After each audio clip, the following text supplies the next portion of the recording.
ner malaken yam biya kamal ka Nuer online TV channel ripone bu kon link te ki lari katin kon tin paiben akan banalingo anda mandu ni chang kwasnyak mlano ruashni ka Nuer online TV channel en walle shanga jan dangro id baro ka pai ngwan runkin dangro jan dangro id bakel ban ler ti banaka link do badana chiku to ja kan kono yam gwas me mi jiram jidit kan online TV channel don guji ja ka YouTube ka don kan subscribe gor jeno de subscribe kam mi guji ja ka Facebook page da kan online TV channel ka Facebook page gor jeno jender channel der je support der follow committee ka Facebook page ka kan ni online TV channel ken je ka YouTube gor jeno der wo subscribe YouTube channel la ko jen do badana en biya online TV biya support ke je ban we ka ripon kon do rodin ke dia gwas me ta kon ke riponi te shop ka doctor bu kon kaling no take a lot key government official tintere which ka South Sudan ti de kelke kuma kirmi yadit ona te mi kan lar no akane she tok akane kan commissioner kananak na bana jeling amana lat kene je a commissioner dien mulat kan mo kanak den bana jeling ka je report me gor jeno de kon lingono rewde bana right ka kurdan ji to ka great people administrative area gwas mi mo chicken ngene nuore kene kuma spele ayo chicken ka gwanye no e chaka makon winimi banji linga this report ki do down de kon linga je lera jog bana ling ni lugo dana sha lugni dr machar ko ngai kon ring machar cha lugde cha nyo melat ka je walle rei wich ka juba ban man ci toktin decision dana sha la de court bi kon ling ka je report meni bana chu we ka man en dong de kon ling wasme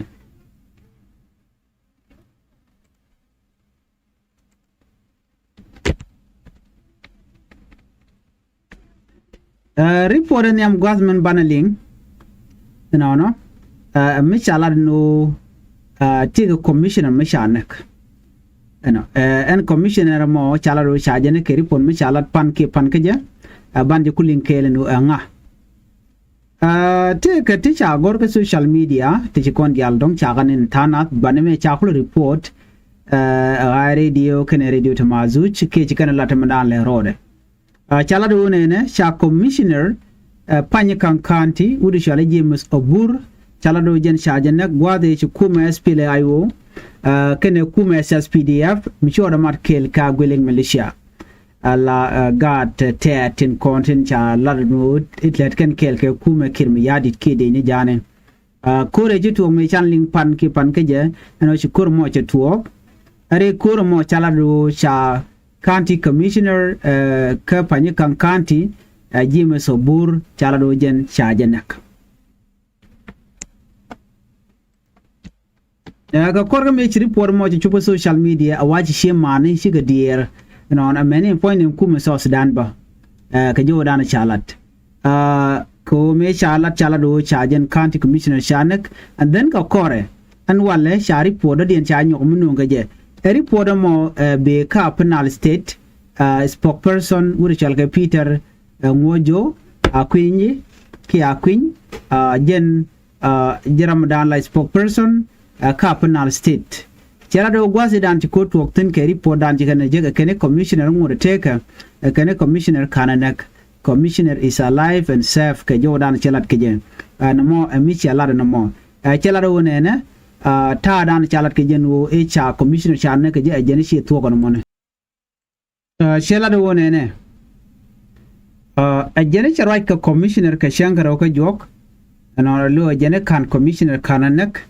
kuma SPL ayo ka joran kalat gwasme jeni en korme cha tuo jeni chanten wenamo cha jien ta dorredi ne jeni chante ka tonja ke tonga jeni cha jien ta dorshal ke udong jen chirme jen la headquarter ntama ka panyikan county jeni me kore tuo ka no chanten binemi so ne me michigan lat ka dobodan en chicken lat ke je encore mo tuoga kam kum SPL ayo kene kum SSPDF jermangai kon to korte ketenen binemi wan mo la deini atila deini SSPDF la jen ken we can deini SPL ayo we can call mark right now mutuoga entame wachi kurmo chela mi didalong ka chala do ne bani no en wo cha dor chal ka mo tonga cha jakep kume SPLA-IO ka tama ka je report me deni asas PD abi chikana kaba ka jo dan lat kenen South Sudan People Defense Force kel ka gweling militia kana chika tonga chikana kab no kume SPLA-IO ba kana chika tonga chikana kab but still there is confusion ka jan mission me abana more information bana klinga mission kana mene ko en kore nyame chitu ke report dan chala de kume SPLA-IO kana chika tonga chikana kab ka chikana occupied but gwada me kum kirm yadi de no ngut tonga ngode pinjen na me de la jen report dan en de yen link kwide ngode korjaten chana nyogo jen gwas me wana ka kordan chitu ka great people administrative area ti ga report mi chibin gwas me mi chala de wonene ishi Nuer wai ami kana kuma SPLA-IO chiki jen chicken dor shal como great people administrative area chicken o mark enona bana je kula linga no me to wala ka bukon linga men dan chala de kuma gwas me kan mandana dong chala de kuma SPLA-IO kana Nuer wai ami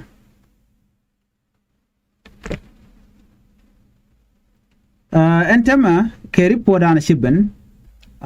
ne de konti de great tinte ke great people administrative area alam murle ke jaba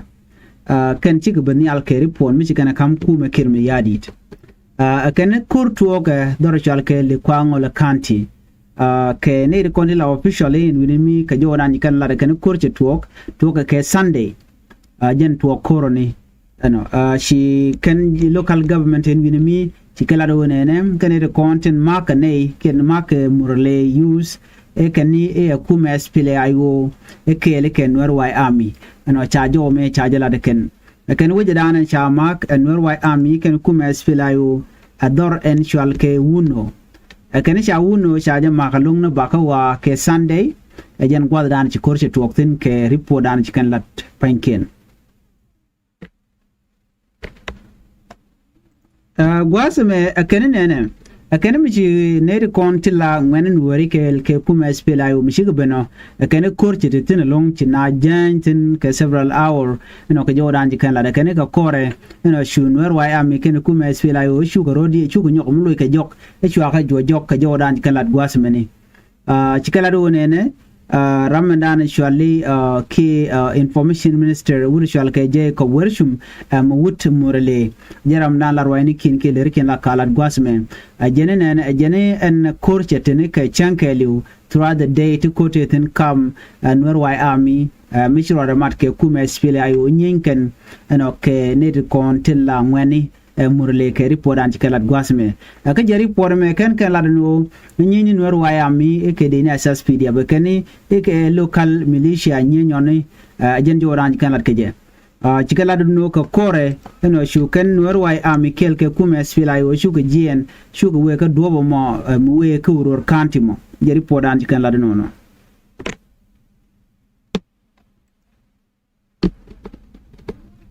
baraina amrai kone tele clear information mishaun ke queen and kone chili queen ko kan de kone lat information ka cha nyak ke radio tamazu ken I radio ken media ndial ko ken la ketela nyin government kan la no ping ni ji test ni ka ke ping di ci bado kuje do den tele mi kan latin but man yam jene gwasme ni ga chenge da ne ci kurje to ga je chala de wone ne wa mite kene edit kor dongda la Nuer wai army but cannot confirm men kuma SPLA-IO bani no tele information mi kan lat but me kan lat ken yam kini di shirwach chala do ne tele duom de kuma SPLA-IO dere jien ka je we kele kwango la gwasmi e wenyin ke great people administrative area use one more kach chetwok ci kuma SPLA-IO che de wen winimi kwala gang menana chala de kuma gwasmi e SPLA-IO so an mishir gana me ke report an shala da ken murleni kene shane tu mana ken long chaga displace chaga joj gwada dan te dor kenten dor shalu non kene mi korye tuogo chana chaga joj ci do no ngene re wi ken ne to continent deini ci wi nyen ken Nuer wai am kel ke kuma SPLA-IO amendment ci kuma SPLA-IO ci gelo jok batele more information di kan galat gwasme anyok ke report dien ko kuma SPLA-IO kel ken Nuer wai ami tele statement Michigan mek spokesperson ko kuma SPLA-IO tele Michigan lat ke jen kwig manan cha ka gwen ke je ngode bana more information bana ke je baduno man chalat gwase menit ko na murleni keni shane ken chaga displays ke chaga juj gwa dan ko je tok tin kan le kwangole ngai kon yala bolu kwangole ka kon te kon ju ko linge no jen gwa dan ti SSPDF ke le tetin ke de kirma yadit nyen gwa dan ci mobilization gan latin ku kan ngani murle ku kan mobilize ko de gan wade kan ka attack ci ngai kone ko de kan waru jaga bi zu gwa mi wo kan goro ko kan kwal ko kan garu kan kwal no mo meditin amlet kene and me da la report and an de link jen query nan to not yet till more information but ci me ci kon lat kume SPLA ayo already and ata mi ci SSPDF ci kanu me kan gwa dan tigitin de nyin ka ke na me jen information yam ke la dan de link wat kwana jen wana ka court decision dung Dr. Machar man chalat ke kui lok Dr. Machar en wale ke jo dan chalat guasme cha luk Dr. Machar cha nyo mi gor ke je which ke juba ke freedom mall ngai kon diala Dr. Machar ngudere ti jen re which ke juba ke jen la jana ngwalung ni siang ke report dan chalat guasme de kon linge ke jen kui lok de ti chalat ten ti kon ko gor kel an wale she need kondilat ke look taken ke decision ki rwandi chicken glasslet ere logan wale kamana sha look ke first by president Dr. Machar durgon shari kwesida sha lat a different lawyer Dr. Machar ko ne shi kari kwendi kan galat rekwendi kan la de kenene kene de court case mo de broadcast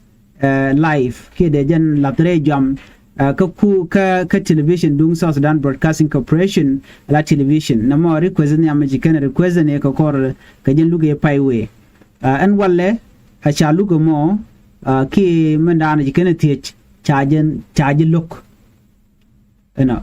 chinetin kon tila jillo ka kani cha chikene be broadcast live ka South Sudan Broadcasting Corporation television na mone manyam chicken rejak kanino charge binu ka live video na mo kel erode chi different lawyer Dr. Machar ti request bom chicken to bene request dangro request do dia na mo kanene akane de ko moy ke jok mo de ko de no realeka de ko no prepare ka do bodana de kan kulu dun joka je na chi defense lawyer ke defense team chi ke tich ke kan tin dangro de ti dino chi court judges Canadian content lat ke look manetin kont kel ke wa cha je reja ka mishit kene me kene cha ye bu moch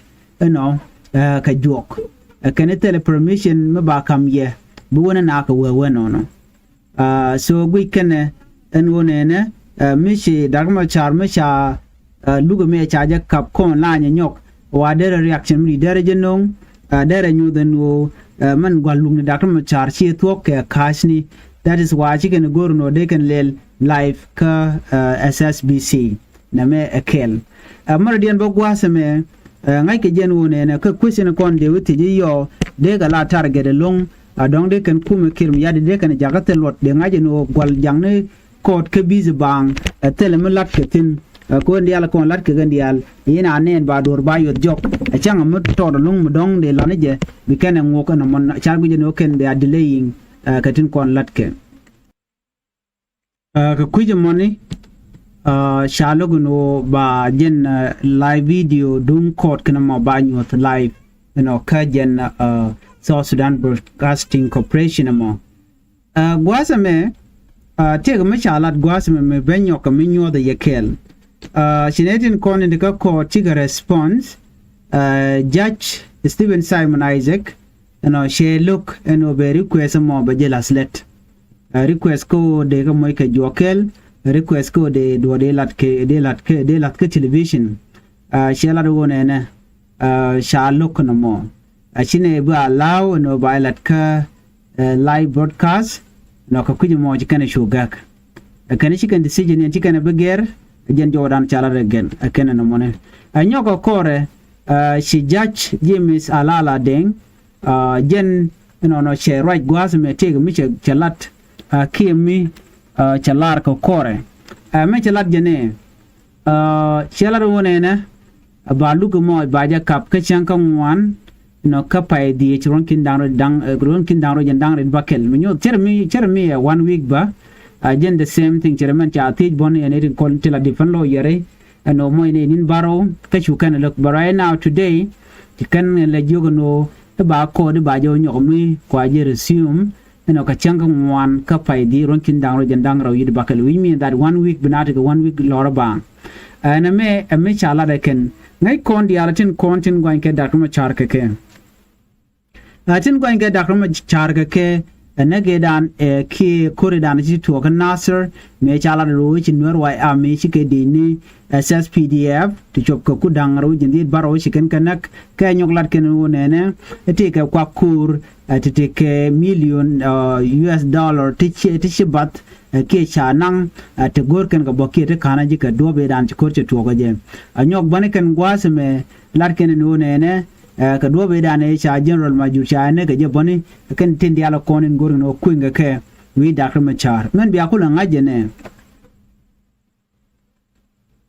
kur me to ga me dan ci kon dia la ngaje no to ga di ne ga tai dan le ro de je kir doben dakam machar chit ko ken chi plan ni kana lat ba dak machar ba ji luke je ngai kon diale ne me dob ni jen me cha kor me to ka jen pa ro pa dio ge dan ke chen dang ro bakel chwa dak machar ya ngi dial yu kap chwa chu kap men dial kon te ko re wi ki juba ajen tai dan ti do to ju kana no bi ken ga kap men de ni ke ko kien kon bom bom no me che to ko no mo no shuken electronic ni kien dial ki device ni ki kwak telephone computer chwa kan chwa do doctor ma charba chwa le ni dak no chute do wan ti chu bat ki chwa nang anetin kontin ala national security service cha nang boni amani torbieli kini everything cha kan nang ken chin me dan ngai kone gwaza me te mi chwa do kula lad me de yena kula ling entire dan e cha ngo ya kep geje gade ne cha ko ti dong cha ko la reje ko shi ten ga pa di wal pa ba kare ti jen and then ga kore chwa gade no chwa la no cha device ni ken cha kana me cha device ken cha kana an wen mo no watch can pass when ken igin to be ken kwala otol ni telephone aje ran forensic expert dan ngai kone ku kija mo chuda mo che telefon che go tul telefon ana ken tul ga ruade dung daktar ma char jen ken longone chu telefon ni garantin ko kien ala senior government official ko kuma SPLI IO wena ko pot kang ni no che ga tul no ente ko ne che ojik tin che la do ne ete ke raj mi chi to ki WhatsApp group mi chalep nurai na tin ga do badan en jeldi ni ke je so to diality gori no de la wi da ma chare chicken ko re dana to chicken coordinated ngenta dan let kene je but tel ma cha je la to cause kene diality je na kula ti ku de men wojin ka tal ponde ti je ka pass woni ken je ne je ni cha pass woni cha ka gwar jo device ni ken ke jo mobile ken so china kula ti je no ne okay kami chagala jo device ni ken ka chika ji we mean that they were jeno jinchi tamper with them ki cheteti garten tama ko en telephone mi chitoli je ko cha cholo tolo no mo cha cholo no je ne kwa data kwa kamrar lo we mean that tel mi cha tol mi cha la do cha pass wona cha ka je ka jan la jeno che ka ti chelo recover ti dial to we mean that mi che we ka WhatsApp da ka chujek check ka kuje mo chagu je no te ga gamatod but more information bi ko barar gwasen be ko en lukdan ci dot jok gwado mo ba ne tin kontin la ne da kama char ba ka ti akane de kontin la jilok no so men bi la important no nteme bala tini dien chi me chala do ne de kontin la witness ni ko ken witness ne dial ci ga thok no che tera dien mongot me ci do teme wo ba luk ba je ngok kan rob dan de na on yam keje anyok bi adil ngaje no ne daga machar kan ne ka baga dil kamrar ka ta dan chalat keje kichine dial chi roitin Africa Union egat kenetin kontila international community that can no ne and court case me chero big continue ko jaga so dan ko be were ko right na bi ngaje ne senga dan wa dun daga machar ba je ngok baluk ba je ngok ne betigara to betok bala mala long the week so Sudan bloinen the alted ki bala ri mudira long bo so Sudan bi dak ajen chianga dan en biana mo bi alin kaje right now ne the albit ko gwe ge no to diality kirmi yadit oneje che da dagma char no da je latriti je na nyok no ngode teram chine kech bokula tuwa changa dan wo kir we decision we je make kana ne ken diala kontin la gad jani ka men janin kon goro de ka yema cha de kana chut ke de kana nak ko je ta dan lat kene je so bokula pelen changa mo changa dan u dar machar we barar another thing mbi anga look me lep weng ne dial nyu de je no ka dial kon lat ke tem kwa ka record ken dial ko irun ram bubbe no ke jok berin mudi bele jek no korun na me bagu perveno jin chiriek mudi chi de lat chirke me dan ku tuok re we kan answer me ji tuok kan enwer wai am chi ken pin dagma char nwer wai ami ke community militia te gangane dorkien gangane family ken gangane okien ken gat ken so chi ka part of SPLIO no mo ajene ku dagma char ku majudak eno de je nang kamala kal ki juba je ko je la facilitate ke je eno bu korbo tuok bon wena mo ngode change je manda ku je trigger no mo medicine mede kon diala ling ka ta dan en chi ngari lat ke je en ban nyo je kana da report biata gamal bye bye